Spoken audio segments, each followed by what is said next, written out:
Hello everyone, it is Lucy here and we are back with another video. In today's video we are doing a giant panda habitat, and so what I've been trying to do is go around on my stream zoo and kind of fix things up a little bit. I feel like the giant panda habitat was in desperate need of a little facelift. It was a struggle. It was just basically they were in a box and the land was getting a little bit too, congested for them. So I think that if they had babies or if they had like offspring or something, it would just be too much for them and it would just create a problem within that habitat. So I wanted to make it a little bit more spacious for them. I wanted them to have a lot of land that they can kind of roam around and just make sure that they're doing okay. The first thing I tried to do was kind of make the front of the habitat look a certain way. So I wanted to make it so that it looked a little bit nicer and just had a little bit more landscape, a little bit more flowers. So I had done research on the East Asia, theme parts for the mechanics. So I ended up unlocking a lot of different sculptures, a lot of different little gazebo type things, which is what you see here. So it just looked really nice. And so I wanted to kind of make it look a certain way at the front of the the giant panda habitat. What happened is that the screen is actually a little further away than what the game would like. So what I might do is I might copy and paste the one that I took from the red panda habitat and place it over here. For some reason, that screen doesn't have an issue. And it was something a fellow streamer pointed out to me, which his name is Drewsy. So if you haven't checked him out yet, just check him out. He does a lot of live streaming on Twitch.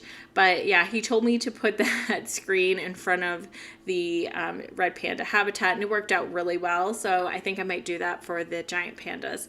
I also want to fix the red panda habitat as well. It's becoming too large, and I think that the guests can't really see in there, and they can't see the animals very well. I tried to add more red pandas in there, but the game won't let me do that for some reason. It says that it's too congested or something.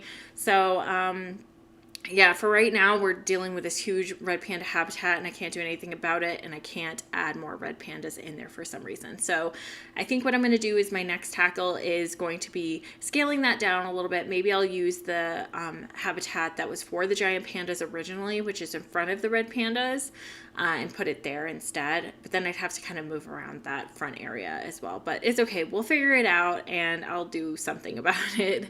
But it's becoming a little bit too annoying, and that I can't even add any more red pandas in there, so I don't really understand what's happening, but I really want more animals so that way the guests can see them, but it's okay. For right now, we're just going to leave it, but I've been trying to slowly go around, like I said, and just kind of fix things up and make sure that the habitats are looking a little bit nicer. It's getting a little bit overwhelming. All of our animals are having a lot of issues, and there's having a lot of alerts all the time. So I've been just trying to keep it in pause, especially I do that a lot when I, build the habitats, but sometimes I do have to unpause the game so I can put the animals in their habitat, make sure that the terrain is okay, make sure that they can't climb out of anywhere, make sure that the traversable area is just stuck in the habitat itself and not anywhere where they can escape.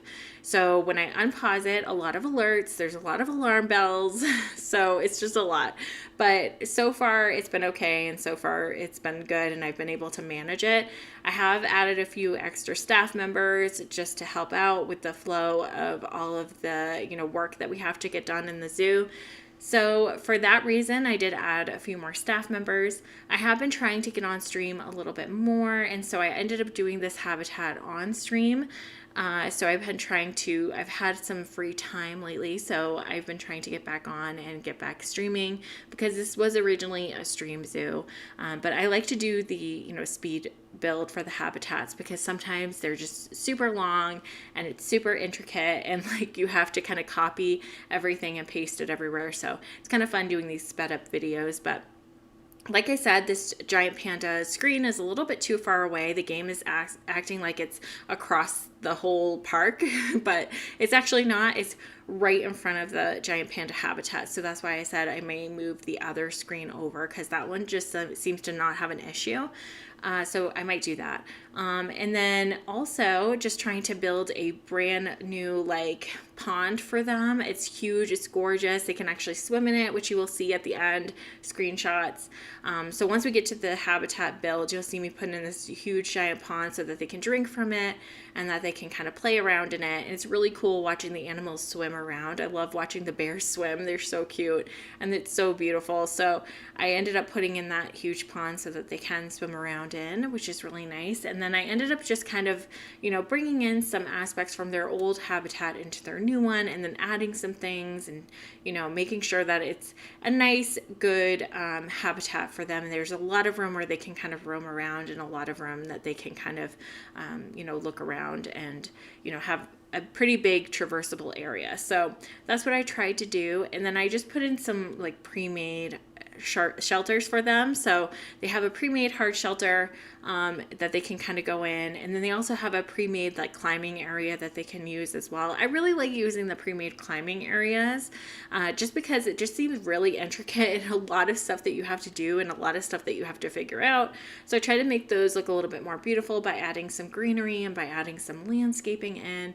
But I kind of took away the barrier just because I wanted to put in I originally was going to put in a pre-made habitat, but it didn't end up working out, and it kept making the land kind of sink in, and it was really weird and it was really awkward for me. So that's what I tried to stay away from.